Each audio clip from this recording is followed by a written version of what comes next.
Fail हो चुका है, ही नोज, मार्कशीट उसके सामने पड़ी है, लेकिन दिमाग में ये चलने की बजाय कि मैं इस एग्जाम में दोबारा नहीं बैठ सकता, ये चलने की बजाय ये चल रहा है भैया कि जो होना था हो गया, लेकिन अब आगे इस एग्जाम को पास कैसे करनी है, that is I will decide, that I will do. ये होता है मेंटली स्ट्रॉन्ग बंदा। इमोशनली स्ट्रॉन्ग बंदा कौन होता है? गरीबी चल रही है परिवार में, बहन की शादी करनी है, पैसे कमाने हैं, दूसरी तरफ अपना करियर भी संभालना है, अपना पैशन पूरा करना है, बहुत ही भावनात्मक सिचुएशन है। अब इसको मैनेज करने के दो तरीके हैं। क्या तरीके हैं? पहला तो कि हार करके बैठ जाओ, रोते रहो, कुछ भी काम नहीं कर पाओगे, प्रेशर में आ जाओगे, सब कुछ खत्म हो जाएगा। दूसरा है कि अपने आप को कन्विंस करोगे कि भैया कोई बात नहीं, आज गरीबी है, ठीक है, मजबूरी है, पैसा कमा लेते हैं, लेकिन अपने सपनों को नहीं छोड़ो। पढ़ाई भी करूंगा, काम भी करूंगा, घर में सब काम भी होगा, लेकिन जैसे जैसे मैं अपने आप को ग्रो करूंगा, I will improve my situation.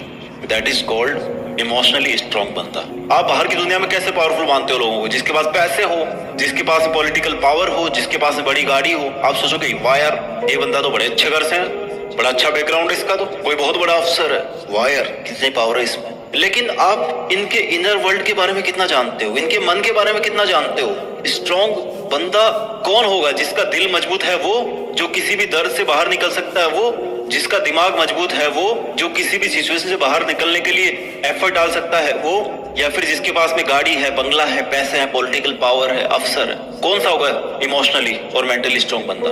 वही जिसका अंदर, जिसका जो इनसाइड है दैट इज स्ट्रॉन्ग, वही बंदा स्ट्रॉन्ग होगा। अब एक एग्जांपल लेते हैं कि मेंटली और इमोशनली स्ट्रॉन्ग बनना पैसों से स्ट्रॉन्ग बनने की कंपैरिजन में ज्यादा बढ़ा क्यों है? एक बंदा बहुत अमीर था, करोड़पति था, जिंदगी बहुत बढ़िया चल रही थी, एक बार उसका बिजनेस घाटे में चला गया, बहुत बड़ा लॉस आ गया, घर बार सब बिक गए, बंदा मेंटली और इमोशनली नहीं झेल पाया, सुसाइड कर लिया। ये था मेंटली और इमोशनली वीक बंदा। दूसरा एग्जांपल लेते हैं, एक और बिजनेसमैन था, जिंदगी अच्छी चल रही थी, बिजनेस बढ़िया चल रहा था, प्रॉफिट में था, लेकिन इसके भी बुरे दिन आए। सबके आते हैं अच्छे बुरे दिन, इसके भी आ गए। बिजनेस ठप हो गया, घर बार सब बिक गए और रोड पे आ गया।